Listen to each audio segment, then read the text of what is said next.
자, 오늘 하나님께서 우리에게 주신 말씀 우리 함께 보도록 하겠습니다. 욥기 10장 1절에서 7절까지의 말씀입니다. 욥기 10장 1절에서 7절까지의 말씀을 우리 함께 보도록 하겠습니다.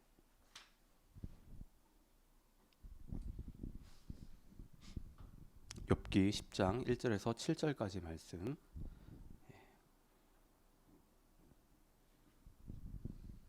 자, 한 절씩 우리 번갈아가면서 읽도록 하겠습니다. 내 영혼이 살기에 곤비하니 내 불평을 토로하고 내 마음이 괴로운 대로 말하리라. 내가 하나님께 아뢰오리니 나를 정죄하지 마시옵고 무슨 까닭으로 나와 더불어 변론하시는지 내게 알게 하옵소서. 주께서 주의 손으로 지으신 것을 학대하시며 멸시하시고 악인의 꾀에 빛을 비추시기를 선히 여기시나이까. 주께도 육신의 눈이 있나이까. 주께서 사람처럼 보시나이까. 주의 날이 어찌 사람의 날과 같으며 주의 해가 어찌 인생의 해와 같기로. 나의 허물을 찾으시며 나의 죄를 들추어 내시나이까. 다 함께 읽겠습니다. 주께서는 내가 악하지 않은 줄을 아시나이다. 주의 손에서 나를 벗어나게 할 자도 없나이다. 아멘. 오늘은 저희가 함께 읽은 이 본문을 가지고 하나님의 침묵과 우리의 믿음이란 제목으로 말씀을 좀 나누도록 하겠습니다. 욥은 알 수 없는 고난으로 인해서 인간이 감당할 수 없는 고통을 받고 있습니다. 그런데 욥을 위로해 주기 위해서 온 친구들은 잘 알지도 못하면서 욥을 계속해서 정죄를 하죠. 친구들의 뼈 때리는 말들로 인해서 마음이 상할 대로 상한 그 욥은요, 괴로움에 몸부림을 치는데, 그런데 이 같은 고통 속에서도 욥이 잊지 않고 하는 것이 있습니다. 그것이 무엇이냐면 기도하는 것입니다.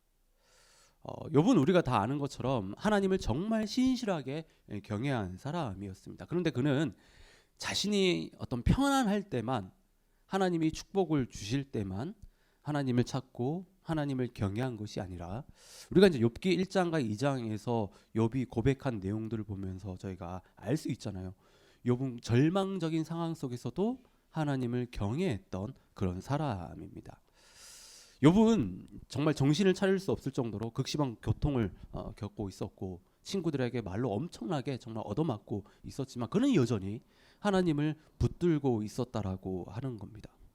물론 그가 하나님께 올려드린 기도의 내용들을 보면 매우 거칠고 하나님을 향한 원망처럼 들립니다. 그런데 그의 기도의 내용을 잘 들여다보면 그는 하나님을 진정으로 경외하고 있음을 우리가 알 수 있습니다. 삶의 고난과 친구들이 함부로 내뱉는 말들이 욥에게 극심한 고통을 안겨주고 있지만, 그는 하나님 안에 거하면서 하나님 안에서 자신이 겪고 있는 그 고통을 이해하려고 했다라고 하는 겁니다. 저는 욥의 이런 모습을 보면서 이런 질문이 생겼습니다. 욥이 극심한 고통으로 친구들의 뼈 때리는 말들로 정말 정신없이 얻어맞고 있는데, 그럼에도 어떻게 여전히 욥은 하나님을 붙들 수 있었을까? 이런 질문이 생겼습니다. 여러분들이 생각하실 때 이런 고통 속에서 욥은 어떻게 하나님을 놓지 않고 붙들 수 있었을까요?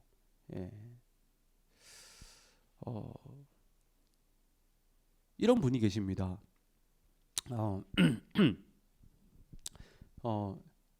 하나님 앞에 마음을 정하고 이제 금식 기도하러 이제 올라가셨는데, 그때 그 아들이 사고가 나서 죽었어요.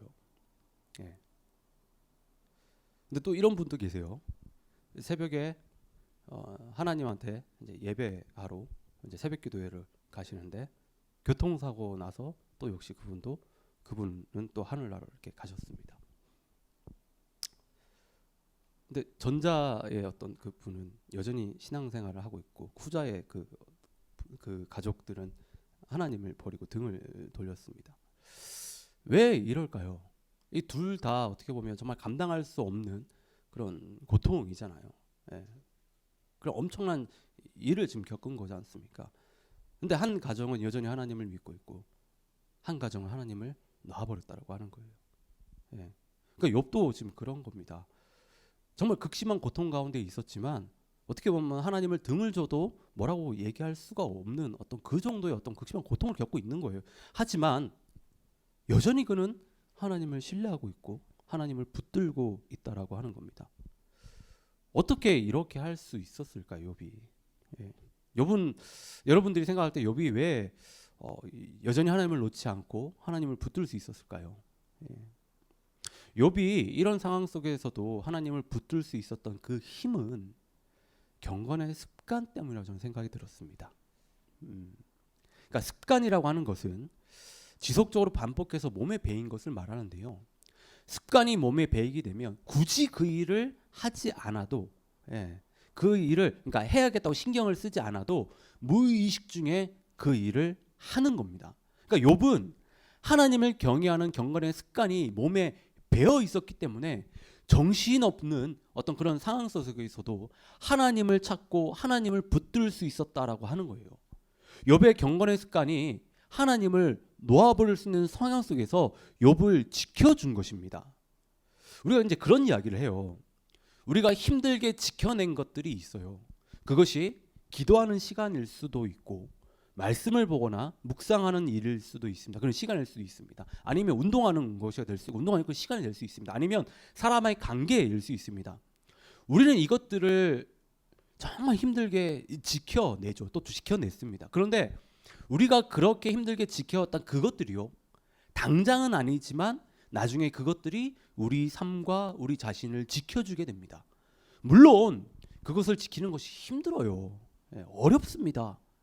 하지만 힘들고 어려운 고비를 넘겨서 그것이 우리 몸에 완전히 배이게 되면 그것이 우리를 지켜준다라고 하는 겁니다.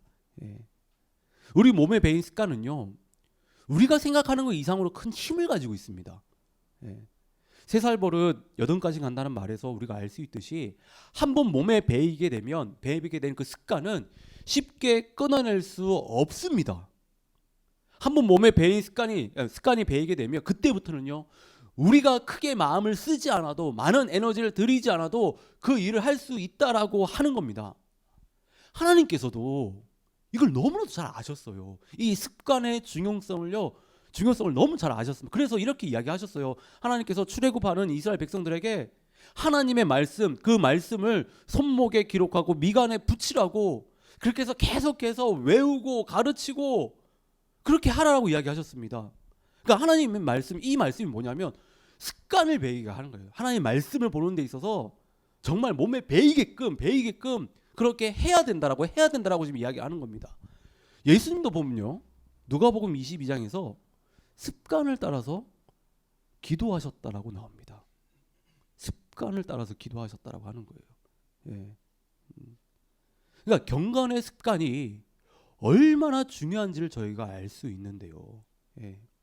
여러분, 우리는 지금 하나님을 경외하는 그 경건의 습관이 얼마나 몸에 배어있는지를 한번 생각해 봐야 돼요.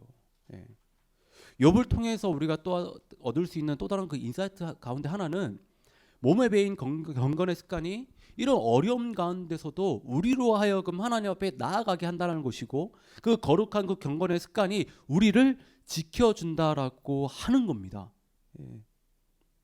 우리는 이 사실을 좀 기억하고 경건의 습관에 몸에 배일 수 있게 노력하고 또 노력을 해야 돼요.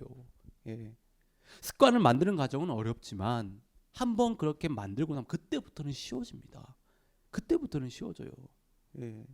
저는 우리 모두에게 하나님의 말씀을 읽고 묵상하고 기도하는 하나님을 예배하는 그 경건의 습관이요, 정말 여러분들 몸 가운데, 우리 몸 가운데 정말 그렇게 깊숙하게 배일 수 있기를 진심으로 바랍니다. 그래서 여러분들이 정말 어려움 가운데 있을 때, 정말 힘든 일이 있을 때도 그 습관으로 말미암아 하나님 앞에 나가서 말씀 보고 기도하고 그런 일들이 여러분 가운데 있기를 진심으로 저는 바랍니다. 자, 욥기 10장은 소아사람 빌닷의 독설에 대한 욥의 답변인데, 빌닷의 독설에 대한 욥의 답변이요, 9장부터 해가지고 10장까지 쭉 이어집니다. 그러니까 빌닷은 욥이 당하고 있는 그 고난의 이유가 죄 때문이라고 생각하고 어떤 전통과 조상들의 어떤 말을 빌어서 말로 무참하게 정말 욥을 때립니다.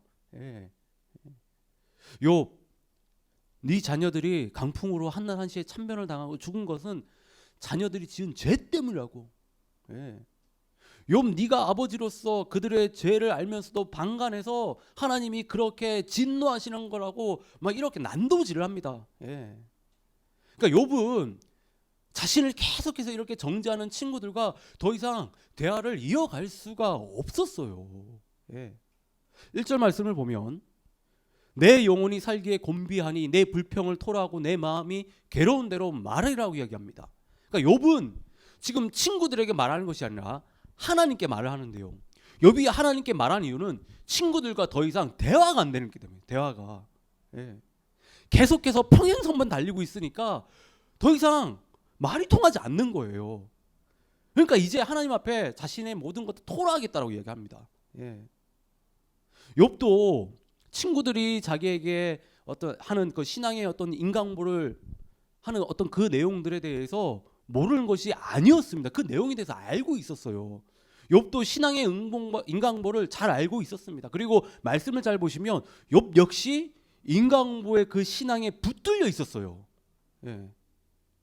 근데 지금 인강보 신앙으로 자신이 겪고 있는 일이 설명이 안 되니까 욥이 미치겠는 거예요. 지금 자신이 겪고 있는 일을 자신이 알고 있는 신앙의 논리로 풀어보려고 해도 답이 안 나오니까 이제는 친구들에게 자신의 처지와 생각을 말하기보다는 하나님께 직접 자신의 괴로운 마음과 그 불평을 있는 그대로 다 털어놓겠다고 결심을 하고 이렇게 기도를 하는 겁니다. 기도함으로 하나님께 다 쏟아놓고 있는 거예요. 자, 2절을 보면 내가 하나님께 아뢰오리니 나를 정죄하지 마시옵고 무슨 까닭으로 나와 더불어 변론하시는지 내게 알게 하옵소서, 이렇게 이야기해요. 자, 이 말은요, 쉽게 말해서 자신을 더 이상 죄인 취급하지 말고 이런 고난을 자신에게 왜 주시는지 그 이유를 알려달라고 하는 거예요. 그 이유를 알려달라고 하는 거예요. 여러분, 욥은 정말 궁금했어요. 자신이 왜 이런 고난을 당하고 있는지 그 이유를 정말 알고 싶었습니다. 그래서 혹시 정말 자신이 잘못해서 그렇다라고 한다면 욥은요, 그것을 받아들이고 고난을 좀 달게 받을 생각도 아마 모르겠습니다. 가졌을 것 같아요. 그런데 그가 생각했었을 때 욥은 자신이 하나님께 이런 고난을 받을 만한 죄를 지은 게 없다라고 하는 겁니다. 그가 생각했었을 때 아무리 생각해봐도 생각해보고 또 생각해봐도 이건 분명히 다른 이유가 있지 않는 이상 자신이 이런 끔찍한 고난을 받을 이유가 없다라고 하는 거예요. 여러분, 이유라도 알면 최소한 답답하지 않아요. 억울하지 않습니다. 근데 이유도 모르고 당하니까 지금 욥은요 답답해서 미치겠는 겁니다. 근데 옆에서 자꾸 친구들은 또 엄한 이야기를 하니까 더욱더 지금 힘든 거예요. 근데 우리도 그렇습니다. 어떤 일을 하거나 어떤 상황을 받아들여야 할 때 그 이유를 모르면 그 일을 온전히 감당할 수가 없고 또 그 상황을 쉽게 받아들일 수 없습니다. 근데 이유를 알면 그 일이 어렵고 그 상황이 힘들어도 이유를 알면 버틸 수도 있고 그걸 또 해낼 수도 있습니다. 근데 이유를 모르면 놓아버리게 된다고 하는 거예요. 놓아버리게. 포기하게 됩니다.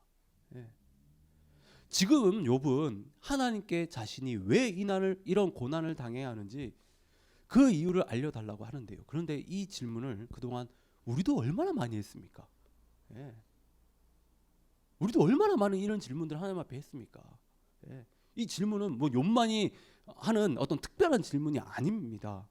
우리도 힘들고 어려운 일이 닥쳤을 때, 고난이 찾아왔었을 때 정말 이해가 되지 않는 일이 내 상황과 우리 상황 가운데 일어났었을 때 하나님 왜 나에게 이런 일을 주시는 겁니까? 왜 하필 지금 왜 이런 일을 겪게 하시는 것입니까? 그 이유를 좀 알게 해주십시오. 그리고 내가 어떻게 해야 되는지 그거를 알게 해달라고 우리가 얼마나 이런 기도를 많이 했습니까?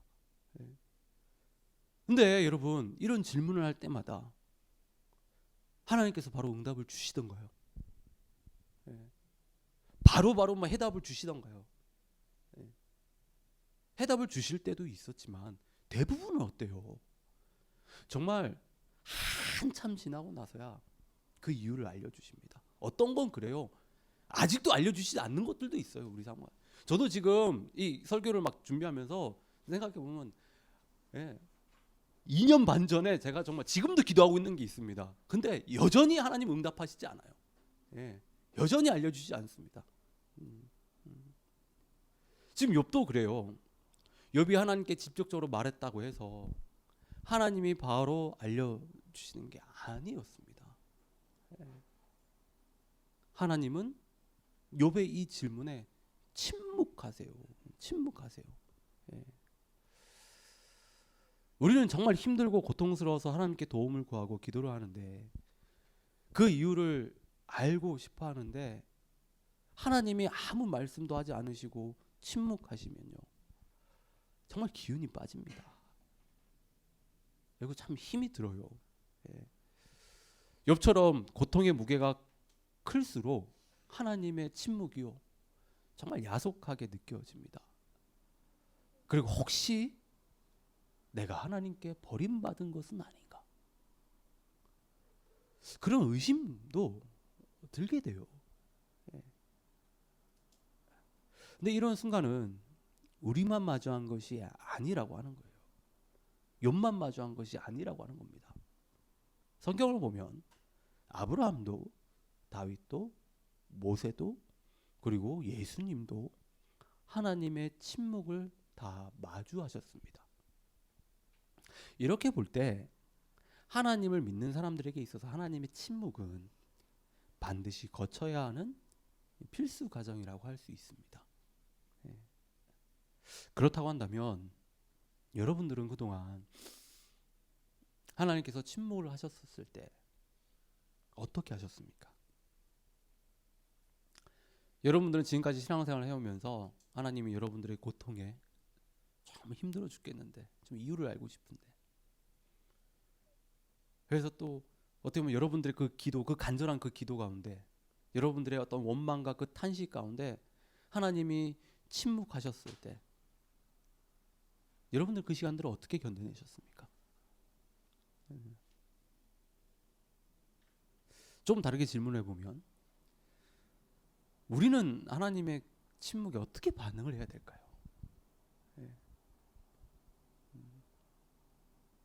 자, 이 질문에 대한 답을 얻기 위해서는 먼저 우리는 하나님께서 침묵하시는 이유에 대해서 좀 알아봐야 돼요. 하나님께서 침묵하시는 그 이유에 대해서.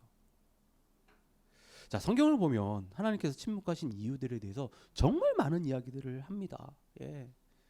우리의 믿음을 더욱 강하게 하기 위해서 하나님이 침묵하시는 것이라고, 기도의 자리로 우리를 이끌기 위해서 하나님께서 침묵하시는 것이라고, 하나님의 사역을 준비시키기 위해서 하나님이 침묵하시는 것이라고, 하나님의 때가 우리와 때가 다르다는 걸 보여주기 위해서 하나님께서는 침묵하시는 것이라고, 하나님의 그 놀라운 역사를 더욱더 드러내기 위해서 하나님은 침묵하시는 것이라고, 뭐 이런 어떤 이야기들을 성경에서 정말 많이 이야기해요. 하나님의 침묵하신 그 이유들에 대해서. 근데 욥기를 통해서 우리가 발견할 수 있는 그 하나님의 침묵하신 그 이유는 우리의 믿음을 확인하는 시간입니다. 우리의 믿음을 확인하는 시간이에요. 욥기를 보시면 하나님은 욥의 탄식과 기도에 아무 말씀하지 않으세요. 사탄이 욥을 이렇게 만들었다고 할 수 있지만 그것은 하나님이 허락하셨기 때문이에요. 그러니까 사람이 이 지경까지 됐으면, 이렇게까지 몰아갔으면 욥에게 뭔가는 말씀해 주셔야 되는 것이 어떻게 보면 맞잖아요. 그런데 하나님은 아무 말씀 안 하시고 침묵하십니다. 정말 끝에까지 몰고 가시고 나서도 아무 말씀하지 않으세요. 욥은 당시에 정말 외로웠을 것이고요, 한편으로는 하나님께 버림받은 것은 아닌가, 정말 이런 생각도 했을 것입니다. 근데 여러분, 하나님께서 우리 삶 가운데 침묵하신잖아요. 그때부터 우리가 가지고 있는 진짜 믿음이 확인됩니다.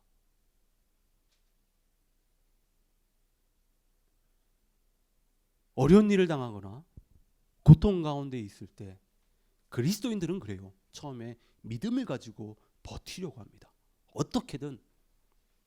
그런데 그 시간이 길어지고 그 한계가 넘어가게 되면요, 그동안 자신을 아름답게 포장하고 있던 그 믿음의 겉모습들이 다 사라지게 됩니다. 진짜 믿음이 드러나게 돼요. 그 사람의 진짜 본심이 드러나게 됩니다. 욥을 보세요. 하나님이 자랑할 정도로 하나님을 경외했던 사람입니다. 그렇게 하나님을 신실하게 위해섰던 사람입니다. 그런데 자신의 고통에 하나님이 침묵하시니까 1, 2장에 드러났던 어떤 그런 믿음의 모습들이 다 사라지고 지금 계속해서 하나님 앞에 울부짖고 있잖아요. 원망을 썰어놓고 있습니다. 그리고 차마 우리가 입에 담을 수 없는 그런 이야기들을 다 쏟아놓고 있다라고 하는 거예요. 차라리 죽는 게 낫다라고, 하나님 제발 날 건들지 말아라고, 이런 이야기가 다 지금 쏟아놓고 있다라고 하는 겁니다. 여러분, 우리는 생각보다 우리가 하나님을 얼마나 잘 믿고 있는지, 하나님에 대한 어떤 우리의 그 믿음의 깊이를 어느 정도인지 모릅니다. 교회 활동을 좀 열심히 하다 보면요, 주변에서 믿음이 좋다라고 이야기를 다 듣게 돼요. 특히 뭐 정빈이나 우리 길정이처럼 앞에서 찬양 인도하면 정말 나와는 다른 어떤 믿음을 가지고 있는 사람처럼 그렇게 보이고, 또 그런 이야기를 하면 참 믿음이 좋으니까 저렇게 하는 거라고. 그런 이야기를 자꾸 듣다 보면요, 많은 그리스도인이 대단한 믿음은 아니지만 그래도 나는 좀 괜찮은 사람이야 라는 생각들을 갖게 돼요. 착각이 빠지게 됩니다. 그런데 감당할 수 없는 고통이 찾아오고 살려달라고 하나님께 부르지도 아무 그 응답이 없을 때 우리 믿음의 그 적나라한 모습이 다 드러나게 된다고 하는 거예요. 그러면 하나님께서 왜 우리에게 이런 모습을 보게 하실까? 왜 이렇게 침묵하셔서 우리의 적나라한 어떤 그 믿음의 모습들을 다 보게 하실까? 그 이유는 우리의 믿음의 수준을 제대로 알아야지만 우리가 하나님을 제대로 믿을 수 있기 때문이에요. 내가 지금 어떤 마음인지를 제대로 알아야지, 나의 믿음의 수준이 정말 어떤지를 알아야지 하나님의 은혜도 구할 수 있고 하나님을 제대로 붙들 수 있다라고 하는 겁니다. 하나님은 욥이 하나님 자신을 온전히 믿게 하기 위해서 욥의 그 적나라한 모습을 다 드러내 보이신 거예요. 욥은 극심한 고통 속에 하나님께 원망을 쏟아놓지만 하나님은 침묵하십니다. 정말 그로 인해서 욥의 믿음의 그 미천이요 다 드러나게 되는데요, 우리도 충분히 그럴 수 있습니다. 욥과 같은 상황을 마주하게 되면 우리도 얼마든지 하나님께 욥처럼 하나님께 원망을 늘어놓을 수도 있고, 그 원망을 늘어놓으면서 우리의 믿음의 미천을요 다 드러내 볼 수 있다라고 하는 거예요. 그런데 우리가 오늘 말씀을 통해서 눈여겨봐야 되는 것은 욥은 하나님의 침묵 속에서도 여전히 하나님을 바라보고 있다라고 하는 겁니다. 하나님 앞에 원망을 쏟아놓지만 여전히 그는 하나님을 바라보고 있다라고 하는 거예요. 여러분, 왜 욥은 여전히 하나님을 바라보고 있었을까요?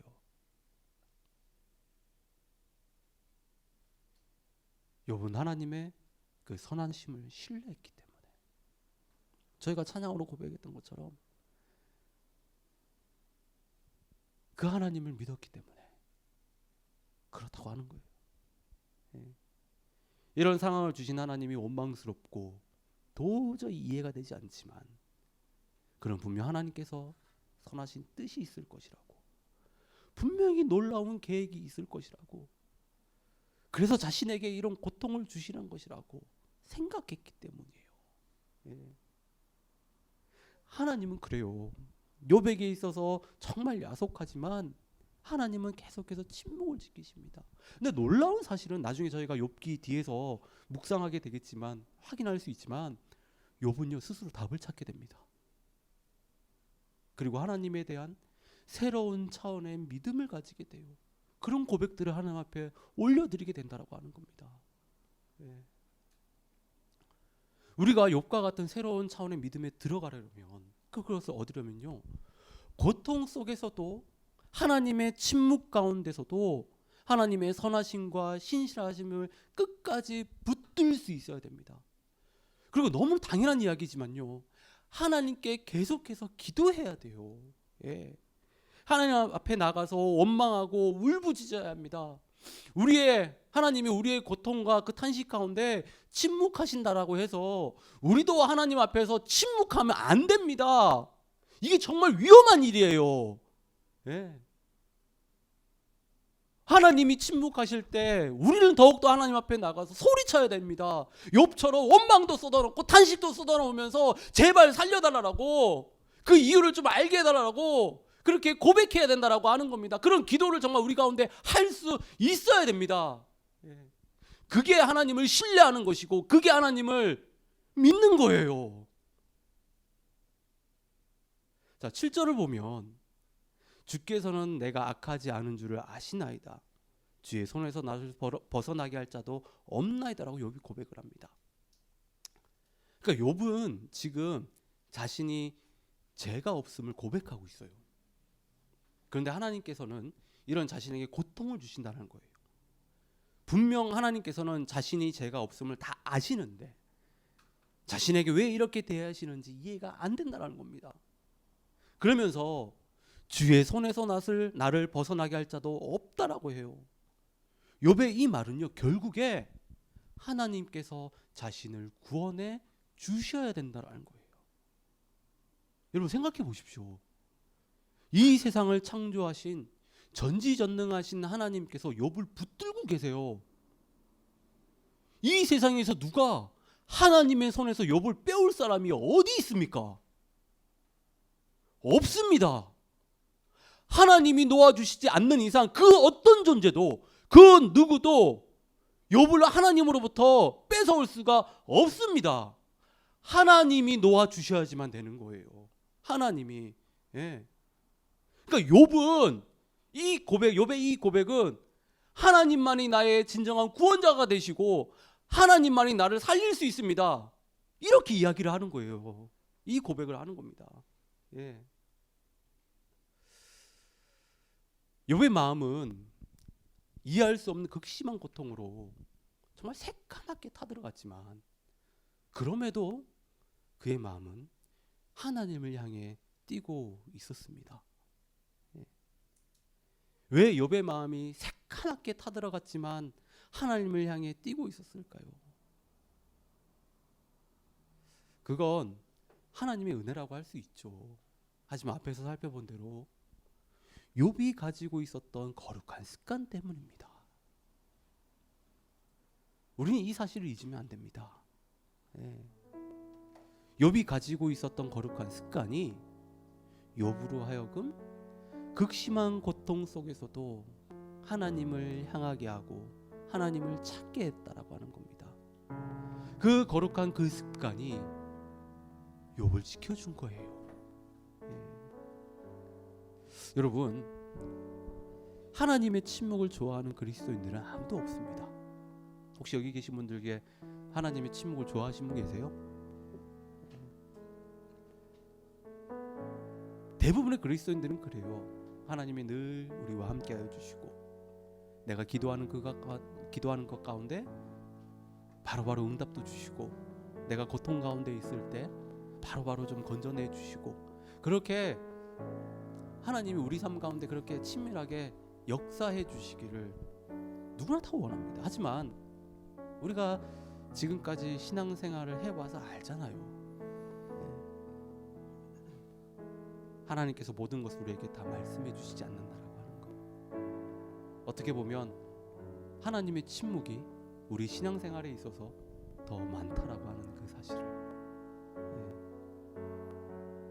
이 시간을 버티는 것이 참 힘들고 어렵습니다. 근데 그 시간을 하나님의 선하심과 신실하심을 고백하며 버티는 것이 그것을 어떻게 버티는 것이 버티냐에 따라서 우리의 믿음의 수준이 결정이 되는 것이고 그렇게 생활하는 것이 바로 신앙생활입니다. 그래서 신앙생활이 어려운 거예요. 신앙생활이 어려운 겁니다. 그리고 여러분, 우리는 늘 하나님이 우리에게 모든 걸 다 말씀해 주셨으면 좋겠다는 생각을 해요. 욥도 지금 물어보잖아요. 하나님 앞에 왜 내가 이런 고난을 당해야 됩니까? 그런데 여러분, 그 모든 것을 안다라고 하는 것이 정말 우리에게 도움이 될까요? 정말 그것이 우리에게 유익일까요? 우리는 정말 그것을 생각해 봐야 돼요. 우리는 그것을 묻기 이전에 우리는 하나님 앞에 저희가 찬양들로 오늘 많이 고백했던 것처럼 하나님의 그 신실하심과 그 선하심을 우리가 의지하고 우리가 그 자리를 버티어야 되는 겁니다. 어린 아이가 우리 마치 우리 동화처럼 뭐 궁금해 못 참아가지고 막 떼쓰기보다 분명히 하나님께서 내 아빠가 뜻이 있어서 그렇게 하실 거야. 그것을 붙드는 것이 우리가 해야 될 일이라고 저는 생각을 합니다. 저는 저를 포함해서 우리 모든 지체들이 그래요. 하나님이 침묵하실 때 하나님의 정말 선하심과 그 신실하심을 정말 붙들고 좀 하나님 앞에서 정말 기도할 수 있기를 진심으로 바랍니다. 그런 우리가 될 수 있기를 진심으로 축원합니다.